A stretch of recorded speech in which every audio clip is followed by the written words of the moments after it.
What's up, everybody? You're very welcome along to Sunday night's late night agenda. As always, I'm your host Craig, and you're very welcome to the show.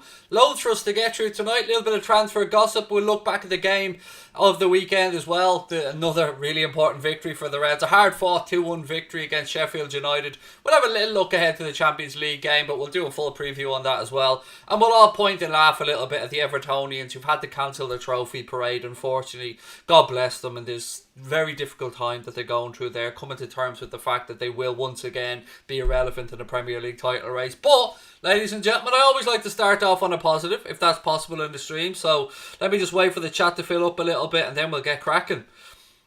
Just reading through some of your comments here. People talking about the transfer window as well. What's up as well? Hello to everyone that's in the chat, by the way. Really appreciate you coming in. Tactics Master, how are you? Neil Davies, PJ Ladd and all the other regulars. Lovely to see you all in. As you know, ladies and gentlemen, I always like to try and start streams on a positive where I can.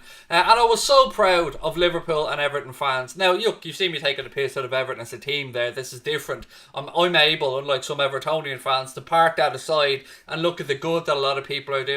I want to give a shout out to both Liverpool and Everton fans. By boycotting the $14.95 that pay-per-view has cost, they've managed to raise an amazing £100,000 for food banks, which is unbelievable. So credit to the Spirit of Shankly and to the Blue Union for their selfless work. That is an amazing achievement, and they should hold their heads up high. Whether you're blue, whether you're red, you're all part of that beautiful city of Liverpool.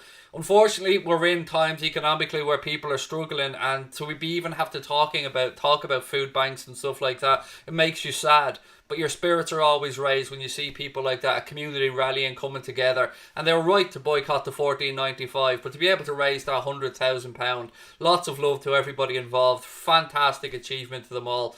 And yeah, look, as I said, I love to start the streams on a positive. And did I see the pie celebration for Virgil? No, I haven't been watching the Lyon game, mate. I've been just getting ready for the stream, and I had the Arsenal game on for a little bit, but it was pretty dull, to be honest with you. So I wasn't gonna watch it.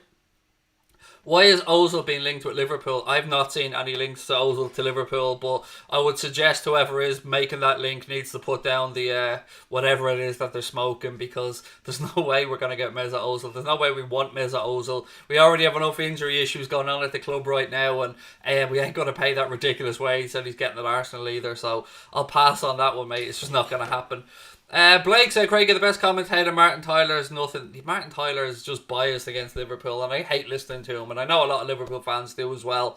But look, some good news on the pay-per-view front, ladies and gentlemen. I know that Liverpool fans and football fans around the world rightly dislike pay-per-view, and I don't blame them. It's ridiculous that they're trying to bring it into football. But talks are underway that could see an end to the much-hated pay-per-view system that's been introduced lately for non-televised Premier League games. Fans have rightly been disgusted and have made their feelings known on this one. But don't be fooled here, ladies and gentlemen. If this decision is reversed, if BT, Sky Sports and the likes reverse this decision, they're reversing it for one reason and one reason only, and that's because a report has come out, or at least an article has come out, suggesting that they aren't making any money from it, and that's why they may be backing down. So don't buy into it if they try and spin it that they listen to fans' advice and all this type of nonsense. It was an absolute money grab. It has failed miserably. Fans have spoken up, and rightly so, and I'm proud of fans right across the UK who've stood up and said that they're not paying for it. They already pay enough for their BT and Sky subscription. So if this news does break over the coming days and weeks, don't let them spin it. You know why they're stopping it. It's because fans have just point blank refused it, and it's not profitable for them. So that's what I have to say on that, and I'm happy that this is at least is being discussed now at a higher level, and people are finally realising that football fans aren't the mugs that these companies think that we are. We do have brain cells, and we are able to get together and do amazing stuff like the Spirit of Shankly and the Blue Union have done there, raising that money for the food bank. So well in to everybody on that, and yeah, keep not paying that $14.95, folks. Any news about Upamecano? Yes, Jake, I'll get into the transfer gossip, mate, in a few minutes' time. I do have some news on him, story about Roberto Firmino as well, and a little bit on Ozan Kabak, who, of course, has been linked to the club. We'll go through all of that, buddy. Don't worry, I got you covered. Did you hear Kabak retired, Craig? I did, PJ, and again, how can you not have anything but respect for a man that came in there 29-0, fought anyone that was put in front of him, and he's beaten them all, and he's retired, and the reason he's retired, obviously, because of the sad passing of his father due to complications from COVID. And look, Khabib will go down as one of the GOATs in UFC without a shadow of a doubt. But fair play to him and a wonderful career. That's all I have to say. Nothing but love, mate. Whoever steps inside a ring or an octagon, they're always going to have my 100% credit, because it takes guts to do that. It's not an easy way to make a living. Loads of people bought pay-per-views yesterday, unfortunately. I don't think too many people... No, I don't have the numbers to hand, Phil, but, the talk was that it's just not being profitable for the television companies. That's at least a couple of articles I've read on it today. I didn't pay the $14.95, as I explained yesterday. It was part of my my Irish paper, or my Irish BT subscription. I get Premier Sports and all that, so they weren't getting any money out of me for it, mate. I can promise you that. He had "Get Well Soon" on his t-shirt. That's class act from Memphis Depay. Not my favourite player in the world, to be honest with you. Probably because he's an ex-United player, but lovely gesture from him nonetheless to his international captain. Hello to the Unbearables, Epic Gamer, John Higgins and everybody else that's coming in. Lovely to see you all in. What's your opinion on Bobby and Real? Blake, again, mate, I got you covered, don't worry. Phil said 94%, I heard. 94% is what statistic, Phil? Like, in relation to what, mate? I'm a bit confused there.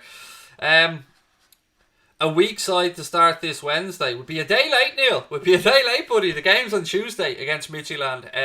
Shout out, actually, what we're talking about Wednesday. We're going to be doing a watch-along of the Juventus-Barcelona game over on our second channel, Mundo Sporto. So if you haven't subscribed to that, there's a link in the description. Make sure you do so as well. I want to take a little second before I get into the transfer section of tonight's show to just say a shout-out to our new members. Loads of new people signed up to become members of Anfield Agenda FC during yesterday's watch-along of the game. If you want to become a member of Anfield Agenda FC, this is what you get for your $4.99 a month. You get the loyalty badges. It starts off as bronze, then becomes silver, gold, and eventually red. You get all those custom emojis that you see on the screen there now as well. My bald head, Klopp, Salah, loads of them there for you to pick. But most importantly, you get access to the Anfield Agenda Discord group. Now, our members can back me up on this. At 5:19 p.m. yesterday, I believe it was, I put the starting 11 into that group. I didn't post it anywhere on social media. I only put it into our Discord group because these people, as I said, these friends of the channel, these friends of mine at this point, pay a monthly fee, pay $4.99 a month, and it's only fair that we give them the inside scoop. So if you want to become a member of Anfield Agenda FC, click that blue join button. As I said, it is $4.99 a month, but you do get use of the custom emojis. You get the Anfield Agenda logo beside your name, and most importantly, you get into that Discord group, which is where we share the innermost secrets of the channel and any other little bits and pieces that we get. We get told a lot of stuff, as a lot of channels do. You get a lot of information, a lot of it's nonsense, but there are some little nuggets in there that you think to yourself, yeah, this is legit. And I'm not one that really posts on social media, so I try and share these things just amongst friends, and I absolutely view the members of the channel as friends at this point. What's my name? My name's Craig. My name's Craig, Anya. Lovely to see you in. Welcome. When's Oxlade-Chamberlain coming back? I don't think it's going to be anytime soon, but I don't have an exact time scale on it now. I don't think it's going to be available for the upcoming games against Midtjylland and West Ham, but I didn't think Alisson was going to be available until the day before, so you're going to have to wait and see on that one. 1-0 to Leicester, Jamie Vardy with the goal. Nice. Thank you for that one, mate. Appreciate the update. Do you think Jota will stay in the team on Tuesday, said Stephen Croucher? I'm going to do a full preview for you guys tomorrow. I want to listen to the manager's press conference before I'm really able to put together a predicted starting 11, but there's a lot of options there. I mean, just look at the attacking options the gaffer has right now. Mohamed Salah, Sadio Mane, Roberto Firmino, Diogo Jota, Takumi Minamino, Xherdan Shaqiri, Divock Origi. That's like 7 options there for the gaffer for those 3 positions. So rotation shouldn't be a problem for us in that area this season, which is lovely to say because we were all a little bit worried about it in the summertime. What else we got? Craig the King, thank you, Fran, you're very kind, mate. Somebody else saying Firmino would make the Madrid bench. This news is 100% false. Firstly, mate, it's not my story. It's reported in a newspaper. If you want to come in and try and have a little pop, ghost face, kiss my ass is my answer to that. I can see you've got a little Manchester City crest there, mate. Are you hurting a little bit at the moment because your little club's falling apart? It's okay, buddy. Don't worry about it. We'll carry on worrying about Liverpool, mate, and you carry on worrying about that oil-rich Wigan that you seem to support, mate, that I guess you may have not even heard of 3 or 4 or 5 years ago. But look, buddy, as I said, there's only one of us with a microphone here, and it ain't going to work out well for you. So if you want to take it up with somebody, mate, take it up with, where have we got? I can't remember which newspaper it was. I haven't got that information at hand. But, you know, kiss my ass, basically, is what I have to say. Another pretendy City fan in the chat. Mods, you need to be doing your jobs here, folks.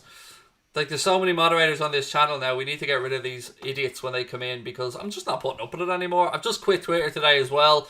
I'm at a point where all I'm going to do is concentrate on growing the 2 YouTube channels, interacting with you guys and having fun. I'm not in the humour for the trolling. I'm not in the humour for dealing with the bullshit on Twitter and the toxicity that comes with it. I'm in the humour for coming on here and having fun, which is what we all want to do, isn't it? So let's get into the transfer gossip, ladies and gentlemen. We'll have a little start with the Roberto Firmino story, if that's okay. Some reports coming out of Spain today linking Real Madrid with a summer move for Roberto Firmino. It's believed that Real president Florentino Perez is actually pushing the interest in Firmino. Now, Real Madrid, a bit of a shambles at the minute, as are Barcelona, to be fair. Definitely not the forces that they once were. And I'm wondering, maybe Florentino Perez, is he looking at Bobby Firmino's time at Liverpool right now and thinking it's not working out for him too well? Look, the conversation around Bobby is a really difficult one. He's one of my favourite players. Actually, he's my favourite player at the club. And yes, we all know that he does a lot of stuff that goes unnoticed, and he works hard and he puts in a shift and he's really important to the press. But outside of yesterday, his goal scoring form hasn't been great, which may lead to these stories being linked in the paper. Does that mean that it's true? Absolutely not. It's just part of a conversation. We've seen every one of our players linked to probably Real Madrid and Barcelona over the last few seasons. Every time the summer comes around, we see Salah, Mane, Firmino linked with these moves. What I'd like to know is where the hell they think they're going to get the money to pay for Roberto Firmino, because he wouldn't be cheap, nor do I think Kloppo would want to sell him. Klopp loves Roberto Firmino for obvious reasons. It's easy to see why. A lot of Liverpool fans, myself included, have been a little bit unhappy with his goal return. It should be a bit better, for being honest with ourselves, but I've been somebody who's always said that I think one of our front three will move on next summer. I've, of course, not known which one that could be, and I'm not saying now that it's going to be Roberto Firmino. But if there is genuine interest there from Real Madrid, and I can understand why, because he's a player that links will play well, will drop deep, will get in. You seen yesterday, people talk about his lack of goal scoring knack. He was in the right place at the right time, wasn't he? When Sadio Mane's header was parried, Bobby was right there on the spot to make sure that he knocked it in, and we got the goal. So I don't want Bobby to go anywhere. I'm sure a lot of you guys don't want Bobby to go anywhere, but I know there will be Liverpool fans out there that will think to themselves, if one of the front three has to go, maybe Firmino's the one. I don't know, folks. My job is just to give you guys the stories, and then we have a conversation around it. So look, let's dip into the chat, see how everybody's feeling about Roberto Firmino. I'm delighted he got his goal yesterday, put it that way, and I hope it takes a bit of pressure off him. He looked a bit more confident after he got the goal. I'd personally like to see him start against Midtjylland just to get his confidence back up, maybe grab himself a goal or two. But look, Diogo Jota, Takumi Minamino, they're absolutely knocking on the door, and the manager can't ignore that forever. 150 million, I think he'd go, said John Cutler. Can guarantee these fans didn't know who City were before 2010, said John Higgins. Mate, either that or they were supporting Chelsea, one or the other. I'm just fed up with them, mate. I've forgotten more about football than 99.9% of these trolling little shits will ever know about the sport. So I'll gladly pit my knowledge against any of them when it comes to the sport that I've been around for 32 years. Chelsea are interested in buying Dybala. Fair enough. I mean, if I'm Chelsea fan right now, I'm thinking defenders are probably what we need. But I can't see Dybala getting out of Juventus anytime soon. He seems to be quite settled there. And I'm a Dybala fan, to be honest with you. I don't think we've seen the best of him yet in his career. I think there's even more to come from him. But look, let's wait and see what happens again. Chelsea have an owner that will spend a lot of money if the mood so takes. What else we got? If we can get good money, invest it in another superstar, said Imran Khan. Bobby would be great under Zidane, but it would be a loss. Bobby would be great under most managers, to be fair, because Bobby's great. I was intrigued to see how he'd get on in that attacking midfield role yesterday, but it became a little bit disjointed, didn't it? Partly because of Sheffield United and how good and rigid their system was. Conceding that early goal obviously didn't help for us as well, and we'll get into talk about that. I have a section coming up on VAR later on in the stream that I wanted to talk to you guys about. Neil Davey says Jota is already his replacement. You can understand that, mate, yeah. but we'd still need to probably go out there, and if we did move forward on it, I'm not saying that we are, and reinvest that one. I mean, obviously we've been linked to the likes of Jadon Sancho. A lot of Liverpool fans are going to start throwing around names like Haaland, who I'd love. We'd all love Erling Haaland. He's an absolute superstar. But I think he has another season and a half or so in him at Dortmund before he'd consider moves. And then the likes of Real Madrid. And of course, there's going to be Reds wanting Kylian Mbappe as well. But even with just 1 year left on his contract, I always thought that his wages would be a massive stumbling block in any potential deal there. What do you think we could win the Premier League and Champions League this season without VVD? I'm hoping. Now, of course, I've no idea about this, but you know, I think we're all kind of hoping that maybe we can get Van Dijk back around March, April, even if it is towards the end of the season. Can we win something without him? Yes. Will it be difficult? Absolutely, 100%. It's definitely made our season more difficult, but we've a team full of leaders there, a team full of experienced pros, and thankfully we've got Fabinho who can drop back in, and while he isn't Virgil van Dijk, he can bring some reassurance and calmness to that back four. I'd like to see Joel Matip get back to fitness. I think he'd be an ideal partner alongside Fabinho, but the addition of Thiago gives us more options in midfield as well. So I think really it's been really important that we've managed to keep Gini Wijnaldum after we brought in Thiago. That to me is what's allowed us to be able to drop Fabinho back. So yeah, I'm delighted. Even if Gini runs down his deal and leaves at the end of the season, I'm just delighted that he's here, and that it gives us another option in midfield, an option that we can rely on, because Gini's a very, very, very solid pro. Everton collapse is hilarious, said Neil Davies. Look, I don't like to belittle anybody on here. It's not what I like to do, but did I smile today when Everton lost 2-0 and Lucas Digne got sent off? Of course I did, because it's karma. I heard the word karma so many times after that Aston Villa defeat. People saying I shouldn't have mocked United. Karma, karma, karma. Fair enough. Karma's come right back around though, hasn't it? And that's Richarlison, that was ruled out. Digne, that was ruled out. Couple of injuries to James Rodriguez, like I said to you guys earlier on in the season, and Everton will fall back away. They're improved under Carlo Ancelotti. I'm honest enough to admit that one, but some of the stuff, the nonsense that I've seen about a title challenge, they were never going to challenge for the Premier League title this season. They were about 4 or 5 players away from being anywhere near challenging for the Premier League title, but they are a delusional bunch, so leave them to it. Cube, welcome to Anfield Agenda FC, buddy. Lovely to see you. I know you've been looking to become a member for a while. Thank you very much, and I hope to see you in the Discord group. Lyon are beating Monaco 4-0. It's only half time. Wow. And we seen yesterday as well, Ajax 13-0 away from home. Did you guys see that? Absolutely nuts. Want to say a massive thank you as well to all of our new subscribers. As you can see, Little Olos has passed 55,000 subscribers. 45 to go and we'll finally hit that 100k mark. Thank you to everyone who's subscribed. If you're enjoying the stream now, please do hit that subscribe button. Drop a like on the video as well. I'm in great mood today, folks, so it could be a long stream. I hope you're alright with that one, because I'm feeling like we need to have a bit of a chat here. There's loads for us to get through.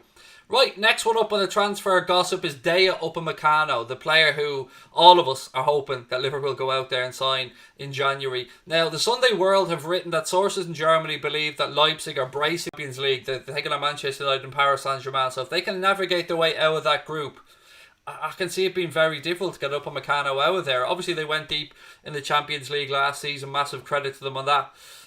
Did I drop out there for a second, folks? Apologies if I did. It looked like to me I dropped out there for a little second. Anyway, we move on. We know that there's a €40 million or £40 million release clause that kicks in. I'm not sure if it is pounds or euro. That's why I've used both there. At the end of the season, there's always been talk of Manchester United being linked to Dayot Upamecano as well. But originally it was thought that there's going to be a battle between both of us at the end of the season. Now, obviously with Liverpool needing to reinforce in January, Dayot Upamecano to me seems like the obvious one. But the question is, can we get him out of Leipzig? How can Michael Edwards fashion a way to get that deal done for a reasonable fee? Again, Leipzig might be challenging for the Bundesliga as well, although realistically, will anyone challenge Bayern Munich this season? So nothing's impossible, but I'm very intrigued to see how Michael Edwards could potentially go about this deal. I'd love to know what you guys think on it. To me, he is top of the list of centre-backs that we should be looking at. Obviously, other names being linked are Ozan Kabak, who we'll talk about in a few minutes. Christopher Ayar from Celtic, who, again, I'm only getting up to speed on him, but would be quite far down the list as well, I would suspect, if you're going 1, 2, 3, 4 in order of targets. For me, Upamecano has to be top of that list. I'd like us to go out there and show that we're a big club and pay whatever the extra is that they may want on top of what we know will be 40 million. It's going to be interesting. It really is going to be interesting, folks. There's going to be more stories coming out about this. I'm going to try and reach out to the likes of James Pearce, Jan Agafjortov and others and see if we can get them on for a chat and see if we can perhaps get a bit of information on this. But let me know what you guys think. If you're watching this back later on, love to know your thoughts in the comment section below. Apologies for dropping out there a second ago, folks. Obviously, there was a bit of a glitch with the old internet here in the house or something. I don't really like the treatment Klopp is given to, I think you meant to say, Shaqiri. We don't know what goes on behind the scenes. That's what I would say. Valentine decency, excuse me.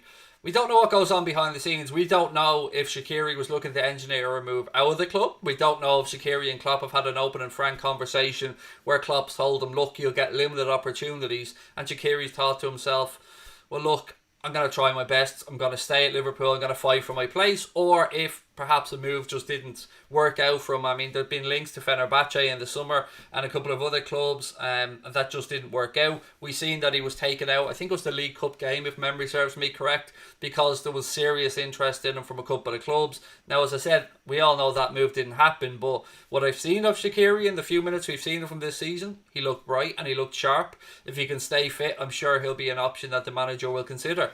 That's all I'll say, is because we don't know what goes on behind the scenes. What about Varane? 1, Madrid ain't going to let him go. 2, look, Rafael Varane's a good player, but again, I would like to see somebody, the age bracket of Upamecano, 21 years of age, somebody who's already established. I think he's a French international. He's got a few caps, doesn't he, at senior level? Played Champions League football, just ticks all the boxes. The right age bracket for the club as well. Who's 20? Upamecano. Sorry. When I say 21, I keep meaning, because I've read it. Sorry, I meant at the end of the season he'd be 21. I was reading an article before and it's just stuck in my head about the age. But he's 20 now, so there you go. Even younger, even better.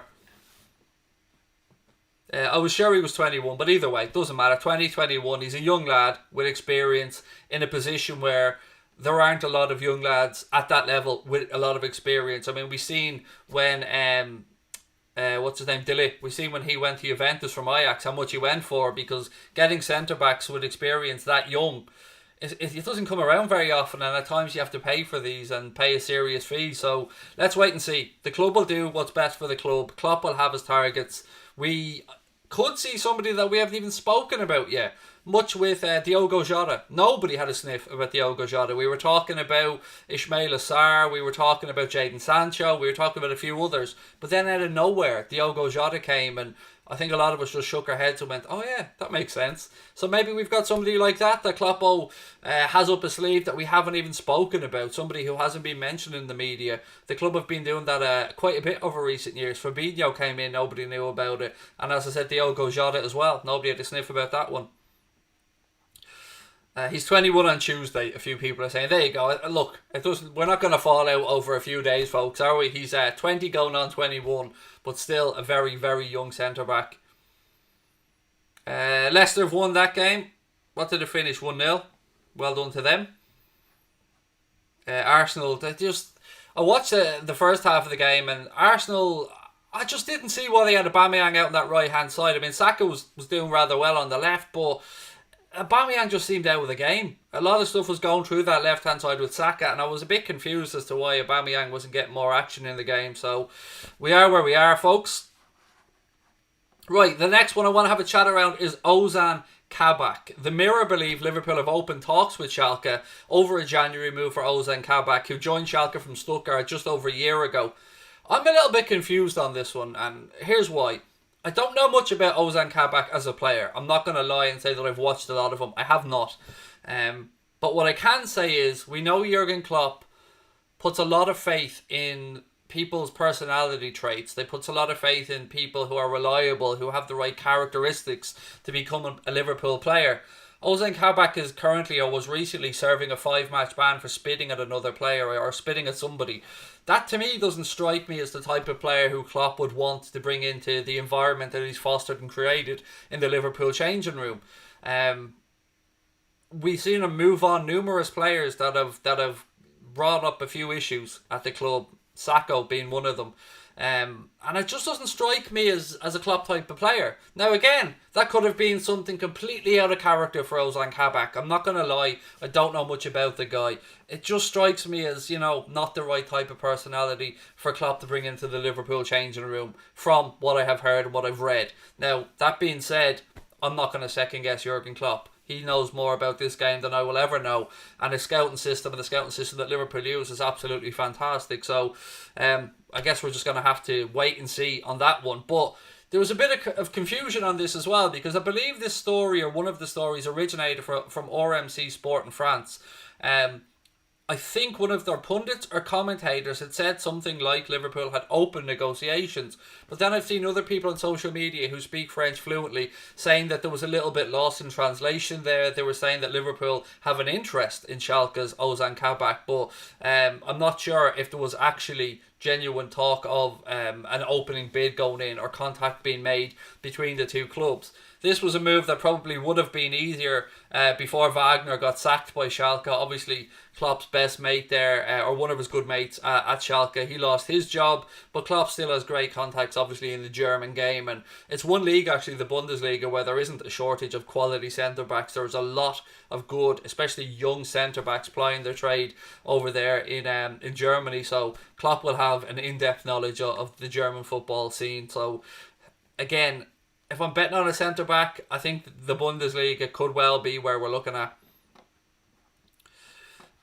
He made a mistake, the end of the world, just get over it. I mean, I don't have to get over anything, Graham. I didn't make any mistakes, mate. It's him that needs to get over it. I'm allowed to have an opinion, as are you. If you want him at the club, Graham, absolutely sound. All I'm saying is, from what I've read of Jurgen Klopp and how deep he looks into people's attitudes and personalities, that incident doesn't strike me as the type of player. But look, there's nothing wrong with us disagreeing, Graham, from time to time. It's alright, mate. Anthony Davies said, no way would we have somebody who spits. I'm pretty sure Kabak spat on someone. I know there was a spitting incident that he served a 5-game ban for. I don't know if it was on a player, an official. I have no idea who he spat at. Getting Upamecano or Koundé would be better. Koundé is a very good player as well, obviously at Sevilla, somebody who was linked with Manchester City at one point.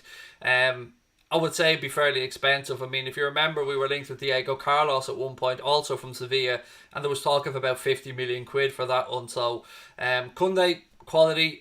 Does he have the height that we might need for the Premier League? That may be one of the doubts around him. Now, obviously, I don't have his statistics to hand, but he couldn't be much over 6'1", which would be at the lower end of the scale. We spoke a few streams ago about Liverpool's interest in Brighton's Ben White, somebody who I think is a fantastic footballer and somebody who I would like to see at the club.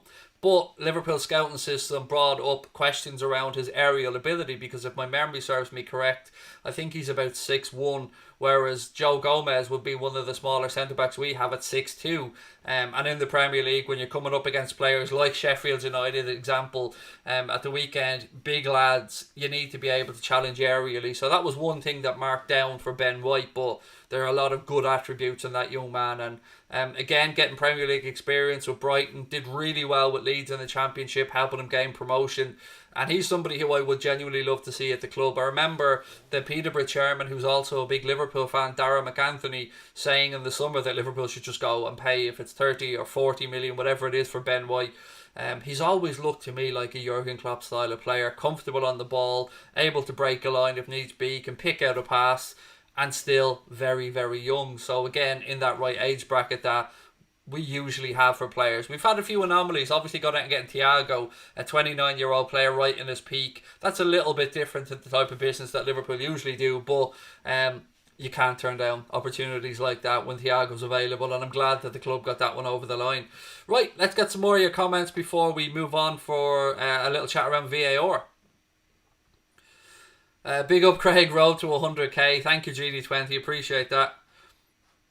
I don't know if we should sign a new centre back. Why would that be, mate? I'm guessing, and again, I don't know your exact answer, but I'm wondering if it's because of the youth that we have coming through. We know we've got 3 very good young centre backs at the club. Rhys Williams, we've got Sepp van den Berg, and of course Billy Cometio. And one of those guys could well and probably will make a breakthrough. I've always wondered if we'll see a situation where one of those guys make a breakthrough maybe early next season or something, and that's maybe where we look to move on the likes of Jean Matip, because without being disrespectful to Jean Matip, when he's available, he is a quality player. But unfortunately, his Liverpool career has been blighted with a bit of a stop-start career.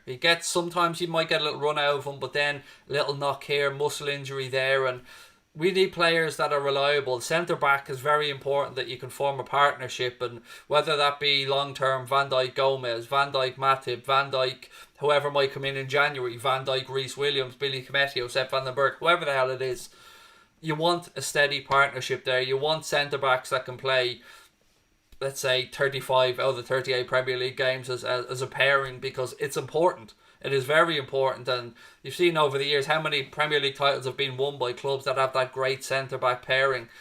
Thinking back to Carvalho and Terry, I'm thinking back to obviously Vidic and Ferdinand. Last season for us, pick whatever pairing you want, Gomez and Van Dijk, it doesn't really matter. There's usually good centre-backs, a good goalkeeper and a good strong spine through the team, so I think we will do business in January, but I also do think that we have quality coming through. So if that is where you were going with that one, mate, I absolutely understand where you're coming from. Rabadan, thank you for the super chat, mate. Said Arsenal were awful today. Vardy yet again. He's some boyo, isn't he, Vardy? He just doesn't. He loves a goal. He's a natural goal scorer, and you have to have respect for a man that's fought his way right up to the divisions like that. So credit to Jamie Vardy again, and Arsenal fans will be rightly a little bit frustrated, because from what I've seen in that game, they probably should have done better. Had a goal ruled out early doors as well, for somebody blocking the eye line of Kasper Schmeichel. I think Lacazette had a header from a corner that went in, but it looked like there was a player standing in the eye line of Kasper Schmeichel. Whether he was or whether he wasn't, it doesn't really matter now, because VAR made that decision in conjunction with the linesman. And I want to go on to have a chat around VAR in a couple of minutes, but beforehand, I just wanted to get your thoughts, folks, on the centre-back situation. Norton Kelly said, although one of our youngsters has been on a few times recently, hasn't he? Rhys Williams, he got a run out at the end of the Ajax game as well, which is brilliant for him to be able to go play a Champions League game, the Amsterdam Arena like that. Fantastic. Thoughts on the Everton result, said Mark Mighty Red. Not unexpected, mate. They were never going to be able to keep up the great start that they had.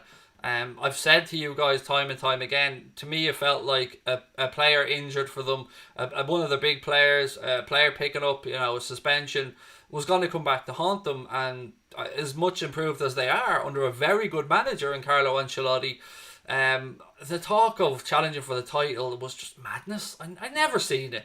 I think we all get a bit carried away when we support a football club, and I'm trying to be as fair as I can about this one. And you're right to get excited when you support a club. You put together a run of games like that, great start to the season. You get away with it in the derby against your rivals as well. We should have beaten them. They got away with it. They carried that forward. They thought that the season might be theirs, and today then they go and lose 2-0 against Southampton and come back crashing down to reality. Let's see how they react. That's all I've got to say, because we got a reaction from our shitty performance. I still think Everton will finish somewhere between 6 and 10. But look, I don't really give a shit. I don't care if they get relegated and go down to every division. The shit that I've put up with from Everton fans, I give full credit to those collecting for the food banks, but the ones that came on and trolled me are absolute scum. Honestly, the abuse that myself and my family have put up with over the past 10 days or so, never had the likes of it before. Huge fan of the channel, Craig. Keep it up. Thank you, Callan. Really appreciate the super chat, mate. You're very kind. And you'll never walk alone. He said, thank you, buddy. Lovely to have you here with us. Who would you trust more, Williams or Van den Berg? At this moment in time, PJ, I would say Williams looks a little bit ahead It's been a weird situation for Van den Berg because he came in so highly thought of. Now, obviously, still very, very young, around the same time as Keanu Hoover. A lot of clubs are fighting for Van den Berg. Bayern Munich really wanted him, but Liverpool got that deal done. Now it's up to us to educate and progress him and bring a pathway through for him. That may involve a loan spell at some point. But Reece Williams, I think, he looks more... He looks Van Dijk-ish, if you get where I'm coming from. His style of play. He'll fill out a little bit more physically as well. He's got the height. And he just needs to maybe get a little bit stronger. That will come naturally, obviously, as he progresses with age and the more he trains. And I'm sure that the club's dietitians and sports science team will make sure he's at the right level. But he looks legit. He really does look legit, Reece Williams. And of course, Billy Comedio as well. With a fantastic pre-season. When we signed VVD, he walked in like a boss and ruled from day one. That's what happens when you get the world's best central defender, mate. You don't go out there and buy an £80 million fridge. No, you go out there and buy a £70 million Rolls Royce or £75 million Rolls Royce, which is what we've got. Are you the only Liverpool fan in my family? My extended family, no. There's kind of a split between Liverpool and United. In my immediate family, I'm pretty much the only surviving member of my immediate family. Both my parents are dead, mate. Fortunately, my dad drank himself to death. My mum committed suicide. And my son is getting into it now, bit by bit. I mean, I've been brainwashing the little dude since day one. My daughter, not really one for football. So yeah, I guess I am the only real Liverpool fan. But I've got a little 8-year-old on the way up. He'll be a red. If there's no doubt, I'll make sure he's a red. Reece Williams scored a header in the Youth League, said Mustafa. Why do Real want Firmino and how much are the rumours? I don't see, Charles, I didn't see any figures mentioned, mate. All I seen was the article that suggested that Florentino Perez had earmarked Bobby Firmino as somebody who he wanted to bring in. I'm not saying it's going to happen. I've not seen no figures, so I'm not even going to take a guess. But what I would say is, Real Madrid and Barcelona both want to revamp their stadiums. There's a lot of money involved in that. You can see that the players have taken pay cuts, and I just don't see, quite frankly, where they're going to get the money from to go out and get a Bobby Firmino. I mean, historically, they've been rumoured to be waiting to try and get Kylian Mbappe. This summer would be the obvious time to try and strike a deal for Mbappe with 1 year left on his contract. So you'd imagine that if a move was going to be made, that they'd make a big move for Kylian Mbappe this summer. But again, I'm not saying that any of this stuff is true or isn't true. All I do is report the stories and we come on and have a chat about them. Sorry, I'm trying to find a comment here that I scrolled past a second ago. Bragg Kev or KV99. I'm worried Upamecano will get injuries. He's had several problems with his knees. We don't need another Matip getting 4 or 5 games before he's out again. I really appreciate that bit of input, mate, and I'm sure that the club will weigh that up in their decision making. And obviously the medical team, the sports science team will have a look at all of that as well.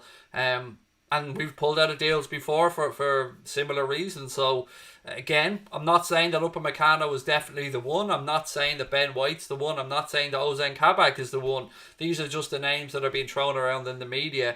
As I said at the start of the stream, there could well be somebody who we haven't spoken about yet, who Kloppo has earmarked. Okay, what have we got? Would I sell Firmino to fund Mbappe? Pretty much sell anyone, mate, to fund Mbappe, to be honest with you. But I don't think we can afford his wages. So I don't see that one happening. If I'm being brutally honest about it, as much as we'd all love Mbappe to come to Liverpool. Norton Kelly reckons a deal for Mbappe has already been done and keeping it quiet. There you go.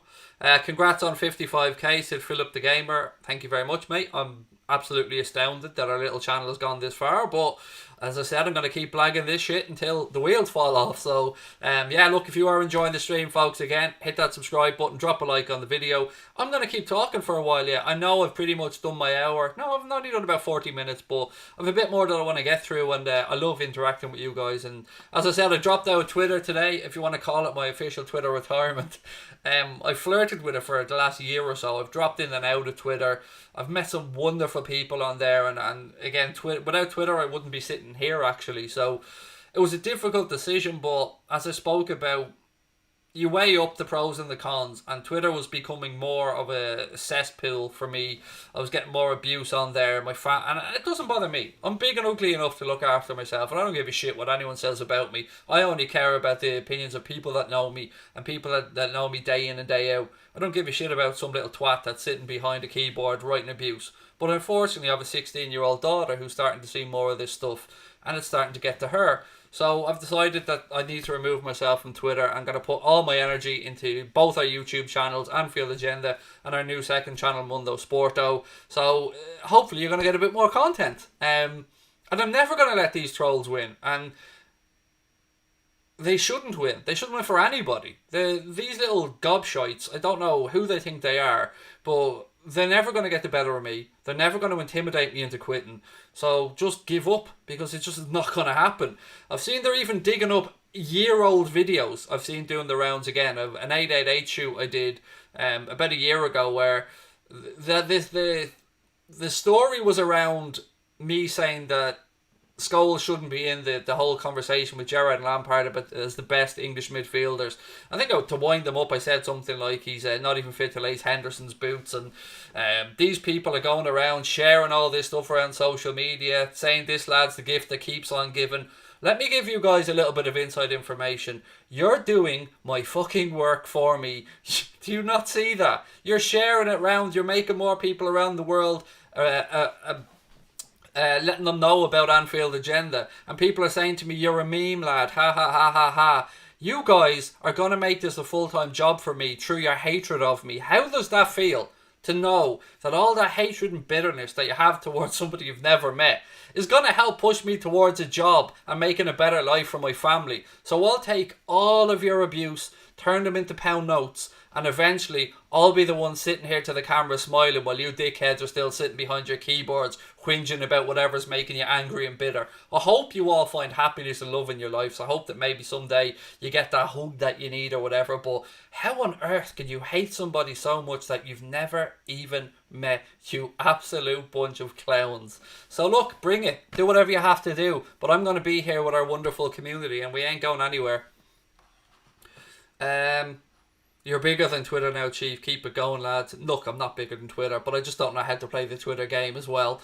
I just don't think it's worth it, to be honest. Our Instagram account is absolutely flying. We've just passed 25k on there. If you haven't given us a follow on Instagram, please do so. It's just at Anfield Agenda. The Anfield Agenda Twitter account is still going to be there and live. It's going to be run by Connor and Dave, who's one of our admins, who's doing a fantastic job over there. But yeah, here we go. Right, little Scholes is nothing but a ginger Mark Noble quote of the decade, said Harry Graham. Yeah, that was another one of mine that was purposely put out there just as a little bit of bait, and people bit on it. So hey, there you go. Where am I from? My mother's vagina. Yes, that is where I came from. You all thought I froze there for a second, didn't you? No, mate, I'm from Dublin originally, but I live in Wexford now. Lovely to see you in, mate. Brad KV99 said replacements for the front three should be 23, 25 years old and fairly proven. Liverpool will look at signings on players that are underperforming according to various stats. Yeah, I think you're kind of leaning into the whole Billy Bean Moneyball thing there, mate. And look, again, there has been a lot of talk that deal that will see, I think they call Red Ball, is it Red Ball Acquisitions or Red Ball Corp, or the company that Billy Bean founded with a sports lawyer to invest in a sports team or a sports business. They look like they could be about to buy a 25% stake in FSG's holdings in all of their assets. So yes, we could well have an investment coming in. We could well have even more data-driven research, but I don't disagree with what that man had to say there. A lot of it's based off common sense. Someone said, let's all laugh at Arsenal. Why? I don't get that. Like, I don't have any beef with Arsenal. Claude and the guys over there, good friends of mine, Diesel. I like Arsenal. So I'm not going to be laughing at them. I think they've improved under Arteta. I think before today, he had a 62% win rate or something like that, which is pretty good. No, I'd rather spend my time just enjoying the Everton result today and smiling to myself. Did I watch the Khabib fight last night? No, mate. I was doing a watch-along. at the time of the Liverpool game, and I wasn't going to buy the box office and then watch it on repeat because I knew the result. People had already told me in the live chat. In your opinion, will Kloppo explore a back three? Said Matt Holder. Thank you, Matt, for the question. The problem with that, Matt, is, and look, you can understand why people ask this question because Robbo and Trent are basically wing backs anyway. And when we often attack, you see the holding midfielder, whether that be Jordan Henderson or Fabinho, whoever it might be, drop back, split the centre backs, and we kind of go into a three. But if we were to start with an out back three, we'd need to go out there and add at least 2 new centre-backs to the system. You'd want to have 6 centre-backs probably. 5 at a bare minimum if you're going to be playing with a back three. I can never say never, mate, because I don't know what goes through Kloppo's mind. But right now, I don't think we have the personnel to be able to go to a back three or a back five. Anything else? We need Koulibaly as well. That just isn't happening, mate. Just no way on earth we are signing Koulibaly. I've been saying this for 18 months now and nobody seems to be listening to me, but it's just not going to happen. He's too old for the price that he would demand, or that would command, I should say. He's a quality player, no argument about that whatsoever, but De Laurentiis, the Napoli owner, would be difficult to deal with as well, and I just don't see it happening, to be honest with you, as much as we'd all love him. Bragg said, data-driven transfers have been really good for us. We paid small fees for many of our players compared to the value now. I'd love for Liverpool to get their hands on more data. I can't disagree with you again, mate. I mean, I'm really enjoying your contributions tonight, buddy. Thank you. And yeah, if we can find those gems, those bargains, those Robos out there that are undervalued, bring them in, polish them up and coach them into fantastic players, I think we'd all love that. Yeah, nothing makes me happier than a quality cheap signing that comes in and proves to be an absolute star. So long may it continue. Philip the Gamers from Norway, lovely to have you in. Buffon as a backup keeper, no. Look, Gigi's one of my heroes. I absolutely idolise him growing up. Watched him throughout his entire career. I've nothing but love and admiration for Gigi Buffon, but hang up the gloves, man. Do you know what I mean? Hang up the gloves. Yeah, I think he should have. Even the PSG move was a stretch to me, but to go back then to Juventus, look, who am I to tell Buffon what to do? But nah. Do I think it was a red card against Everton? Which one are we talking about, mate? I mean, the Richarlison one was absolutely nailed on. There's no question about that. If we're talking about the Digne tackle today, again, yes. Again, I'm not sure what you're talking about here in relation to Jordan Pickford incident. Again, yes, I believe that was a red card. I also believe David Koo has an agenda against Liverpool, but you know, of course, I would say that as an angry Liverpool fan, wouldn't I? Buffon's about 60 now, said Rob Shepherd. Gigi would still be wicked for penalties. We've got a beautiful big Brazilian in goal, mate. What about Ibrahimovic? Pass, mate. Pass and pass again. Doing really well actually at AC Milan. Maybe the sort of slower pace of Serie A would suit him. Again, another quality player, Ibrahimovic. I mean, what a career he's had. Craig, do you think VVD will be the same when he comes back? Again, mate, nothing is guaranteed in life. I hope so. I'm very interested to hear what the prognosis is after the operation. But look, Van Dijk will do everything within his power to get his way back to full fitness as soon as possible, because the man's a warrior. That's what he is. But look, again, anything like 15, 20 years ago, this could have been a career ender. And even these days, very rarely it would be. But hopefully, you know, no doubt they'll have the best surgeons possible, or the best surgeon possible to do the operation, and we hope and wish for a speedy recovery. But I think we should plan for the rest of the season anyway without Big Verge. SDB said, cheer up, Craig, we're going back to back. I'm happy, mate. I'm happy. And I agree. I hope we're going back to back as well. Right, look, ladies and gentlemen, I want to have a little chat around VAR, because again today and yesterday in the course of the weekend, we've seen more VAR decisions that are, let's say, questionable to say the least. So one example would of course be Liverpool yesterday against Sheffield United and that farcical penalty that was given to them. Fabinho won the ball, shouldn't have even been a foul. And then we find out that VAR, all they checked was if the incident took place on the penalty area, like right on the line, or just outside. They didn't think to check that maybe it wasn't a foul and that maybe they could have advised Mike Dean to have another look at it on the pitch side monitor. No, of course the shambles that are there's VAR just glossed over all of that, just looked if it was on the line or not, decided that it was on the line and awarded a penalty. So that's one. Then you look at the Manchester United game against Chelsea and you see Harry Maguire basically bear hugging and dragging, I think it was Azpilicueta, down to the ground. Again, no joy. The inconsistencies of VAR are frustrating to say the least. Now, the system is one section of this, but we also have to talk about the personnel that are behind the system. So the referees and the officials that are making these decisions. I do like the shouts from former pros and stuff that maybe there should be a former pro involved in this decision making. And whilst football will always be subjective with regards to certain things, the likes of penalty incidents, red cards, all that stuff is subjective to a human being.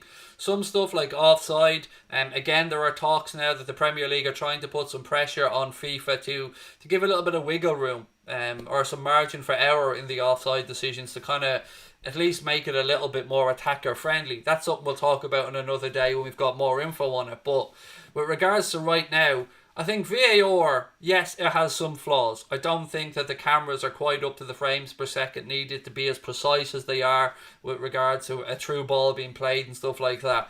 But the big problem is obviously the people that are using the systems. In England, I think we'll all agree that the standard of officiating in what is the best league in the world doesn't match up to that league. I think the officials, bar maybe outside Michael Oliver and one or two others, they're not really fit for purpose. And you put these same people in charge of VAR and, you know, what are we expecting to change? We've seen the Premier League be quite ridiculous last season and almost saying to the referees, don't go near that pitch side monitor. That's a very big part of VAR. I always want the man in the middle making the decision. So we spoke about Mike Dean and asking Mike Dean to go have a look at the pitch side monitor. I'd rather he did that, and if he still thinks it's a penalty, as much as I might disagree with him, at least we know he's had another look at it, not just that one glance that he got in real time. So it took them a whole season to bring that in. Now let's not forget, the Premier League delayed implementing VAR because they wanted to see how it got on in other leagues around Europe. So they had a full season head start to research all this, but we still had the farce of last season. And that's before we even get to the handball situations. The handball rule seems to be changing week in and week out. Now that's not essentially just a VAR issue. That's to do with the rules of the game. And the PGMOL and I think it's the IFAB who make the laws of the game, they need to sort this shit out. Because even the commentators really don't know these days what's a handball and what isn't a handball. Or at least what humour the referees are going to be in and what they'll give and what they won't give.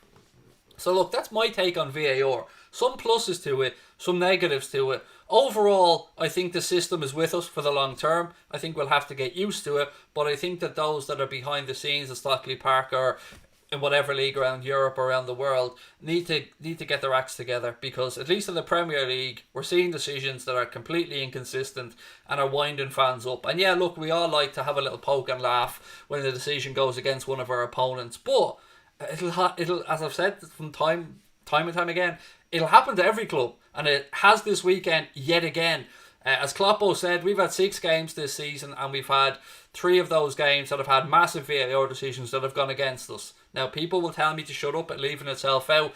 I'm saying no, the officiating is dog shit, and it needs to be assessed, and it needs to be looked at. David Koo should never be near any Premier League game, again, as far as I'm concerned. If it is not really clear that that man has some bias against Liverpool along with Mr. Atkinson, then I don't know what the hell is. And I'm sure that there are fans of other clubs that have particular referees that they're convinced have something against their club for whatever reason.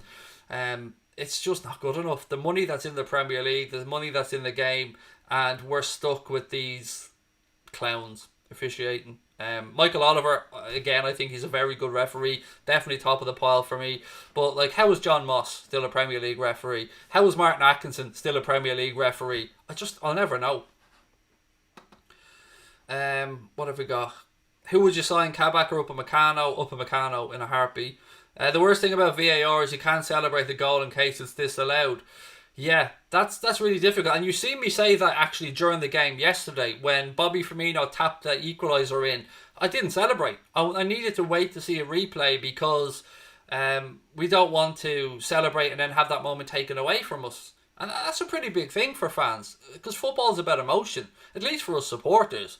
So to not really have that initial good instinct to just scream and celebrate straight away, and maybe some people still do that, but I do find myself, like this commenter has suggested, kind of taking a second to wait and see what's going on, which is difficult.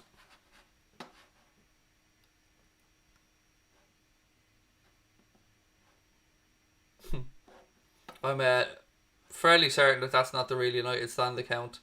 Um, I don't know what that is. Am I still angry at Anfield Agenda? Anfield Agenda? Why would I be angry at myself? That's, I don't know. Anyway, we move on. Somebody able to tell me that looks to me like a fake United stand account, but of course, I'll never know. Sure, if it is Mark, he'd just WhatsApp me anyway. Am I still angry at Lee? No. I mean, Lee's been in our stream, and the last couple of days I've spoke to Lee on the stream. Boo to VAR, said William Sanderson. That's definitely not the United stand, because there's no way that Mark or Drawdy would be asking me that question on the stream. So I'm going to block this channel, or this account, because it's not the United stand. If it was Mark, I'd get a WhatsApp from him anyway. VAR is a joke, lads, said Thomas Kane. Honestly, pitside monitors, only technology we need to use. Keep it down to the referee decision all the time. Letting some lad sitting in his living room make a decision. Would you like to see Adrian in goal ever again? Again, I'm not going to start mocking Adrian, but I want Alisson in goal where possible, obviously. VAR is controlled by David Hillary. Well, whoever's controlling it, mate, they need to get their act together, because it's horrendous. Please explain the Sonny incident. No, I'm giving that clown another second's free airtime. Not a chance. Yeah, not a hope. He can kiss my ass as well. What else have we got? Who do I think will win the Scottish Premier League? I really don't care, to be quite honest, mate. I'm not one of these Celtic fans, Rangers fans. I couldn't care less who wins it. I'm here for Liverpool. Do I think... I love these little whinging bitches that come in and go, tell us about this incident, tell us about this incident. Stop trying to create beef, mate. Do you know what I mean? I'm not on YouTube for beef. I'm on here to enjoy time with Liverpool fans. I can't help it if other people are absolute clowns or have a big gob. I'm a big gob myself, but I try and keep to myself and concentrate on what I do. So I won't be giving that clown another second of my life or my airtime, because he is just that. If I had to bring back one LFC legend, who would it be? To fit into this team, probably Gerrard, if I'm being honest. Did you mention being slightly agoraphobic on a previous stream? Suffering with it myself, it's rough. I'm sorry, so sorry to hear that, Craig. I have a generalised anxiety disorder and I've Asperger's, and some of the Asperger's again plays into the anxiety. And yeah, I don't leave the house much, mate. As I've said, I've left the house 3 times since March. I'm not even joking, literally 3 times since March. So what I will say to you, mate, is I hope that you've got somebody you can speak to about this, a professional, a doctor. But you will get past it, buddy. And you know, lots of love to you. That's all I can say. I mean, I wish you every happiness. How did you and Connor meet and become friends? You never talked about it. I put up something on Twitter when I had a podcast looking for somebody to... I don't know if it was to design a logo or to do a thumbnail. It was one or the other. It was to do some artwork. And I got a couple of responses. And Connor was the second response that I received. And I said to Connor, we've had somebody that said that they'd do it, but if they don't, if they don't come back, I promise you we'll be in touch. So the first person was really flaky. I'd never heard anything back from them, and I reached out to Connor, and straight away Connor got it done, and it was brilliant, like everything that Connor does. And ever since then we kind of kept in touch, and then he got involved in what we were doing, and he started doing the artwork, and then we decided that we would start a YouTube channel together, and we'd be 50-50 partners in the YouTube channel. Connor does all the tech stuff behind the scenes. I do all the stuff in front of the camera, and we share some other duties and bits and pieces that we do. But I will tell you one thing: it has been one of the highlights and privileges of my life to get to know Conor Crosby. For a 22-year-old young lad, he is the most down-to-earth, sensible, wonderful, loyal person that you could ask to meet. He's one of our family at this point.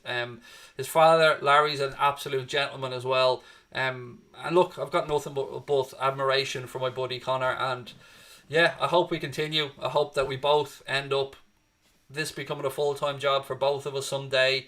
I can't speak highly enough of Conor, and how lucky I am to have our paths to have crossed, and him to become a very good friend. And as I said, like, my wife even thinks of him as one of the family at this point. We need a more consistent striker, said Jamie Doherty. Look, the conversation around the strikers, actually, I mean, we can have this in a couple of minutes, mate, and I'll touch back to it. I wanted to link this into a little bit on Salah as well, but I will come back to that comment, Jamie, in a couple of minutes, mate, if that's okay. Again, ladies and gents, look, I know that the hour is up now and I usually be heading off, but I'm enjoying this stream, so I'm going to stay on. Again, though, let me just, before I do go on to talk about the striker issue, just want to talk again about memberships. If you want to join, become a member of Anfield Agenda FC, it's $4.99 a month. Click that blue join button or have a look in the link to the stream. There's a description. Craig, you're absolutely making a mess of this, dickhead. Let's pretend that didn't happen. Ladies and gentlemen, if you want to become a member of Anfield Agenda FC, click that blue join button or have a look in the description of this stream. There'll be a link there that you can click on. Anfield Agenda membership is $4.99 a month, and for that you get use of all the custom emojis, the Anfield Agenda logo beside your name, and you get access to our Discord group. Took me 2 attempts, but I got there eventually. Do I think Wijnaldum will leave in January? No, not in January. I think Klopp would let him run down his contract before he'd let him go in January. Do you think that Fabinho should stay as a defender once Van Dijk is back? No, because he's one of the best holding midfielders in Europe. And imagine him, Thiago, Hendo in a little trio in that midfield. That would be delicious. But look, again, versatility is something we speak about a lot. And Jurgen Klopp loves versatility in players. And Fabinho can play right back, he can play centre back, he can play holding midfielder, he can play in the 8 if needs be. And we're blessed to have players that can play in a whole host of positions like that. Rob Salmon said, like to meet you and Conor, Craig. Will be a privilege, both of you doing a great job. Mate, I can't wait till all this nonsense in the world is behind us. And we can hopefully sort out a few meet and greets and a few live bits and pieces. I want to do a live show as well. I've always said that one of my goals with this is to eventually do a live gig somewhere. Ozan Kabak, 20 million quid a day. Upamecano, 40 million. I'd take Upamecano, buddy, if I'm being honest with you.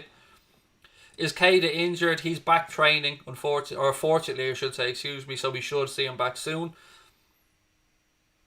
Thiago and Virgil in the team last night would be so good, said Harry Graham. Yeah, but at least we know Thiago is right there, mate, ready to come back in now, so we should see him playing against West Ham in the next Premier League game. And I understand that it's right that we don't take any chances with him because we've enough injuries as it is, so, you know, if there's any doubt, always err on the side of caution if you can. Right, as I said, I want to have a little chat around the striker situation before I finish up. So, a lot of people, and maybe rightly so, talking about the Roberto Firmino situation and the fact that he's not scoring enough goals. I think Mohamed Salah is not pulling the trigger enough for my liking lately. Now, people have spoke about strikers being greedy, whether it be Mane, whether it be Salah, whoever it might be, it doesn't matter. I mean, everyone gets accused of being greedy as a forward at one point. But I just think he's a little bit trigger shy lately, and I don't know why. He should have scored yesterday when he hit the post. There was a couple of occasions where he was outside the box and he'd found himself a yard of space, and I would have liked him to pull the trigger with that left foot of his. And I'm just wondering what's going on. I mean, we don't seem to be as free scoring as we had been at times. Still putting in great shifts. That's what I'm not knocking him. Mohamed Salah he's put in some wonderful performances this season, and he started the season really well, and he does a lot of great stuff. I mean, his upper body strength, the way he holds off defenders, is phenomenal. His link-up play at times can be brilliant as well. I just would like a little bit more. I'd like all of our team to shoot just a little bit more from outside the box at times.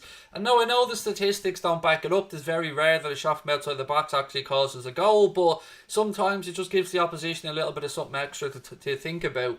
That's just my take on it anyway, and I'm not pointing any fingers at anyone because we're blessed to have amazing footballers at the club, and I love each and every one of them. But I'd love to know what you guys think on the attacking situation. Do you think we need a proper number 9? I don't know if it's difficult. The system is so tricky, and we need to defend from the front. So whoever we would have to run his socks off and put in a lot of work. Some goal poachers, real out and out strikers don't like doing the dirty work at times because their job's to put the ball in the net. Some of them absolutely sound about it and track back and do really well. It's difficult. I mean, football has changed these days, and sometimes you see people playing with a false 9. Sometimes you see, like Leicester tonight had Harvey Barnes up top at the start because Vardy wasn't fit to play, and they just look completely devoid of ideas. So I get the thinking, but I will always bow down to whatever Kloppo decides and whatever. Look, would we love a Haaland or someone? Yeah, of course we would. But I don't mind who scores the goals as long as we score the goals and get the points. Salah's trigger shot. He's had 25 shots this season. Look back at that game yesterday against Sheffield United, and I can point out at least 3 opportunities that he should have pulled the trigger earlier in. And just the fact that he's had 25 shots this season doesn't mean he shouldn't have had 35 shots. Doesn't mean he maybe shouldn't have taken some of those shots and laid the pass off. This is where statistics are being thrown at me, and these statistics, I don't know how raw the data is that's been used in these statistics. This is why I really don't speak about them much on the stream, and I leave it to the likes of Paul Tompkins and those guys to delve into the statistics. But I just think we're not seeing as many strikes from Mo Salah on goal, or at least maybe I'm imagining this. But look, that's my perception of the situation. I'm absolutely happy to accept other people's perception, which is why I've just asked you guys for your opinion. Do I think Liverpool's owners should back Klopp this January window? Again, I'm not getting into knocking the owners, mate. The owners have brought us to where we are right now. And I'm not saying that you're looking for me to knock the owners, but I would imagine that plans for a defender will be pushed forward maybe from next summer to this January. Would LFC take Vardy? He's too old and too settled at Leicester, and he suits their system, and yeah, he should stay there and finish his career, Jamie Vardy, at Leicester. He's gone down as a Leicester legend, and rightly so. Could you consider doing a watch-along with the kick-off, True Geordie and Lawrence? I'd love to, mate. Do you know what I mean? If they ever invited me on, I'd take it in a heartbeat, no problem whatsoever. It's on my bucket list of things to do. I've actually been lucky enough, I met Lawrence in January over in London before all this madness in the world kicked off, and he was a lovely fella. It was a nice chance encounter chatting to him. But yeah, I'd love to go on a kick-off someday. Who wouldn't, to be fair? I mean, I actually think I'd get on really well with True Geordie as well. Don't know why.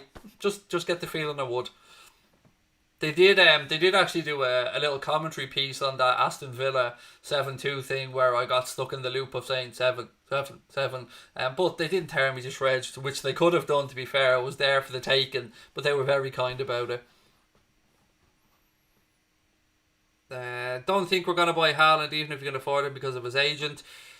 Yeah, look, I think when Haaland moves, I think we could be talking almost world record fees for that young lad if he continues progressing as he has done. I think we should invest in more Bayern players. Yeah, the whole thing about Bayern is that they brought in a lot of good young players now because their squad was aging and they won't want to let any of them go. But we've also done similar, but maybe a bit less with the progression so far. But if you look at the youngsters coming through, the Curtis Joneses, Harvey Elliott, obviously, who's on loan at Blackburn, the 3 centre backs I spoke about earlier on, there's a lot of young talent coming through. We've got some great young attacking players as well. Obviously, we sold Ryan Brewster, but don't underestimate our scouting systems and what we've got in the youth system. Not that I'm saying that you are. Again, I might be coming across incorrectly here. Haaland 75 million next summer in his contract. Again, that's class. Did not know that. Thank you for that information. Then you would imagine if that's the case and that's in his contract and somebody triggers that, then it will come down to wages, I would say. Now, of course, somebody's going to have to pitch Haaland a project and something that he'll like the sound of. But if it comes down to a bidding war, we won't be involved in that for wages because we have a structure at the club that we're not going to be out there paying 400 or 500 grand a week for somebody. So, unless he has his heart set on a move to Liverpool, then we'll have to wait and see. Something we'll definitely ask Jan Agafjord about next time we have him on for a chat. Haaland would be great, has lots of potential, would develop sweetly under Klopp. He's a class act, man. I've no doubt about that whatsoever. Whoever gets that young man or wherever he ends up, he's going to bang in a shit ton of goals because he's a quality player. Though I think Liverpool should have pushed for Werner even more at the time. It was a really difficult situation, and here's why. So we've had players at the club who, you know, were being told that money was tight. We've had staff furloughed at the club that decision was reversed. It would probably have sent out the wrong message at that moment in time to have gone out and dropped 50 million on a player. Now, I know, fast forward 8-9 weeks down the line, that was the case, but I think unfortunately it was just a case of timing. I think everything was in place for Werner to come to Liverpool. And credit to Frank Lampard and Chelsea, they spotted that Liverpool were humming and hawing about it and went in and got the deal done, and he's a Chelsea player. But yeah, I would have liked him at Liverpool, I'm not going to lie. I've said it for a long time. I think Timo Werner is a quality footballer. Craig, do I like going on 888 Sports? The couple of times I've done filming, yeah, it was very fun and I was treated very well. I met some lovely people doing it, but I won't be doing any more of it. I mean, it's one of those things where, you know, stepping stone type stuff. It was great to give the channel some attention. As I said, I met some lovely people over there as well. But I think, you know, for me, no, not more. I think I see actually there's a new young lad that's doing it, James, and from the Liverpool side, he's brilliant. He's a really good lad, and I wish him all the best with the bits and pieces as well. If we bought Werner, there would be no Jota. Exactly. And that's a very good point, mate. Now, they're both quality, to be fair, but it is a very good point, and we're all obviously falling very quickly in love with Diogo Jota because the lad's a class act.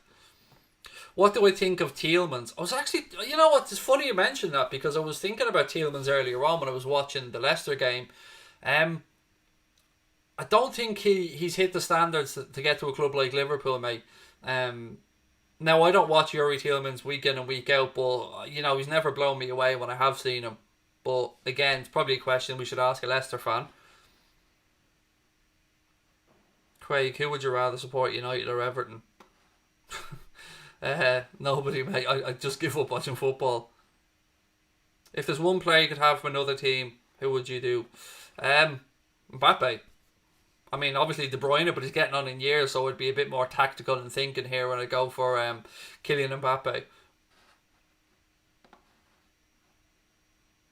What do I think of Kabak? Again, Sam, I spoke about a little bit earlier on. There are links saying that Liverpool have started negotiations with Schalke over Kabak, but I just wonder about the spitting incident, and is he the calibre or the right mentality or have the right mentality to become a Liverpool player and be a leader out there? I don't know. I don't know the guy from Adam, but again, we'll have to wait and see what happens. I don't watch too much of Schalke, so I haven't seen too much of him playing.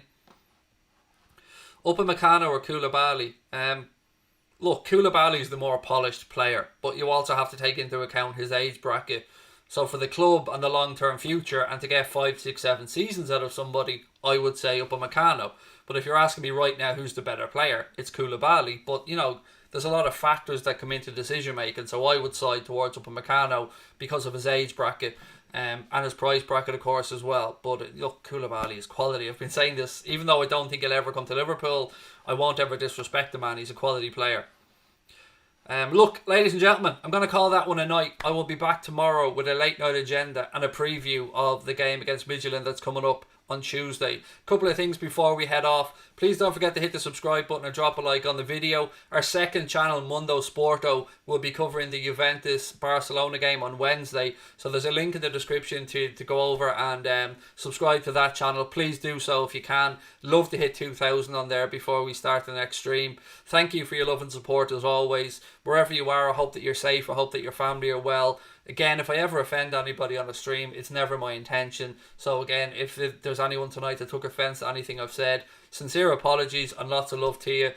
Look, folks, have a good one. I will chat to you tomorrow night up the Reds.